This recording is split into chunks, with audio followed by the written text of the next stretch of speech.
हाँ, मेरे शिष्य उस अवस्था की ओर जरूर बढ़ रहे हैं। मैंने कहा इस भूतल पर मुझसे बड़ा कोई अमीर नहीं।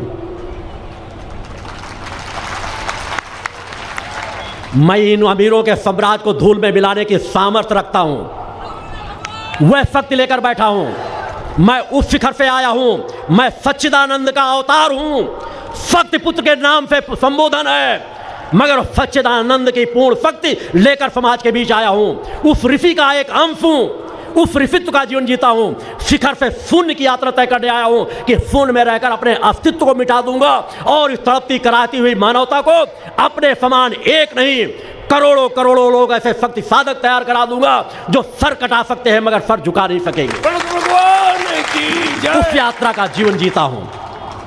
मेरा साम्राज्य है, मेरी साम्राज्य है मेरी आत्मा, मेरे साम्राज्य है मां की कृपा, मेरा साम्राज्य है मां के चरण कमल।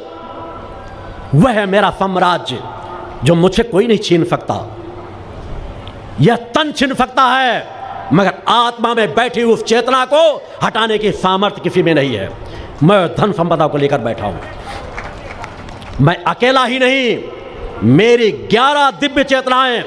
जब मैंने इन वस्त्रों को धारण किया था, मैंने उस समय भविष्यवाणी की थी, जब मैंने किसी एक शिष्य को दीक्षा नहीं दी था, कि मैं स्वयं प्रत्यक्ष जो मेरा स्वरूप चल रहा है यह एक अपनी विशेष विशेषता लिए हुए है, मगर इसके अलावा जो मुझसे बिल्कुल पृथक रहकर कार्य कर रही हैं, इस समाज परिवर्तन में, युग परिवर्तन में कार्य कर रही हैं, वह 11 चेतनाएं भी अलग अलग रूपों में समाज के बीच अलग अलग कार्य कर रही हैं।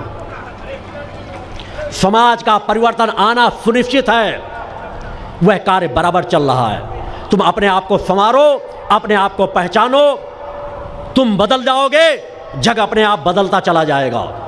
उस दिशा में बढ़ो। आत्मावानों का जीवन जियो, चेतनावानों का जीवन जियो, अपने बच्चों को चेतनावान बनाओ। इसलिए मेरे द्वारा बार बार कहा जाता है कि पुरुषों को कि वह भी नफे मान से मुक्त चरित्रवान जीवन जिए, ऐसे पुरुषार्थी बने। और नारियों से भी कहता हूं, अपने सतित्व की रक्षा कर, अपने जीवन को चैतन्य करो, संतान करो ऐसी पैदा, यह धरती तुम पर गर्व करे, अंबर तुम पर नाच करे। ऐसी संतानों को जन्म दो, और ऐसा करने में तुम सफल हो गए तो वास्तव में हमारा देश धर्मगुरु अवश्य कहलाएगा। वह कार्य तुम्हें ही करना है।